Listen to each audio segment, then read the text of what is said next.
Butterfly method से सीखो कि फ्रैक्शन में सब्सट्रैक्शन, एडिशन, मल्टीप्लिकेशन, डिवीजन कैसे करते हैं। यहाँ पर हमारे पास एक एग्जाम्पल है 6/5 माइनस 3/4। अब इसको हम कैसे सॉल्व करेंगे, तो इसके लिए हम बटरफ्लाई मेथड यूज करेंगे। यहाँ पर देखिए 6/5 माइनस 3/4 है, तो यहाँ पर एक बटरफ्लाई विंग बना लीजिए। देखो ऐसे बन गया।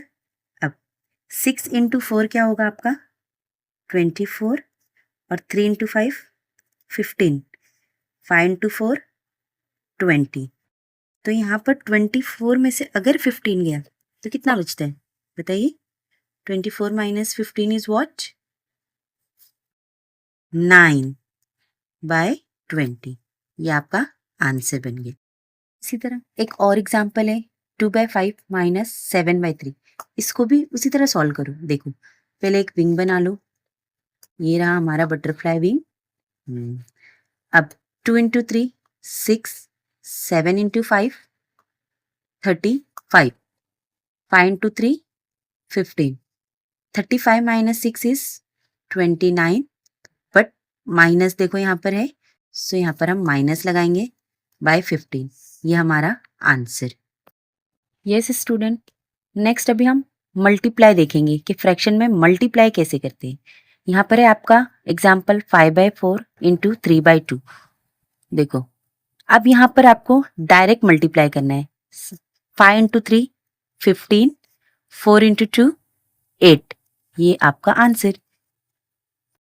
इन सिमिलर वे हमारे पास एक और एग्जाम्पल है मल्टीप्लिकेशन के लिए 7/5 इंटू 10/3।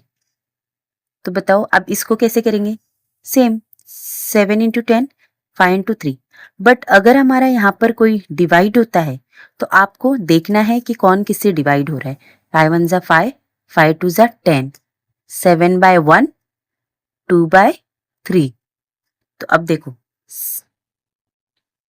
7 इंटू 2 क्या हो जाएगा 14, और 3 इंटू 1 इज 3। ये आपका आंसर। नाउ फ्रैक्शन में आप डिवीजन कैसे करेंगे। 9/7 डिवाइड 4/5। तो फर्स्ट पहले इस डिवीजन को आप मल्टीप्लिकेशन में कन्वर्ट कीजिए। कैसे करते हैं, सेकंड जो फ्रैक्शन होता है वो पलट जाता है, मतलब डिनोमिनेटर ऊपर न्यूमरेटर नीचे। 5/4। अब 9 इंटू 5 क्या हो जाएगा 45, और 7 into 4 28। This is your answer. Division में एक और एग्जाम्पल देख लेते हैं हम 8/3 डिवाइड 2/5। सेम पहले हम इस डिवाइड को मल्टीप्लाई में कन्वर्ट करेंगे। 8/3 मल्टीप्लाई 5/2। ये जो है हमारा फ्रैक्शन पलट जाएगा। अब 8 इंटू 5 क्या होगा 40, 3 इंटू 2 क्या होगा 6। बट यहाँ पर देखो 2 1 ज़ा 2, 2 4 ज़ा 8 हमारा कैंसिल हो रहा है। 4/3 मल्टीप्लाई 5/1। तो अब ये क्या हो गया 4/3, 4 इंटू 5 करो 20, और 3 इंटू 1 इज 3। ये आपका आंसर हो गया। इस तरह आप भी एग्जाम्पल्स ट्राई कीजिए। अगर आपको कोई प्रॉब्लम आती है तो प्लीज़ मुझे कमेंट कीजिए, मैं आपको उसे सॉल्व करके दिखाऊंगी।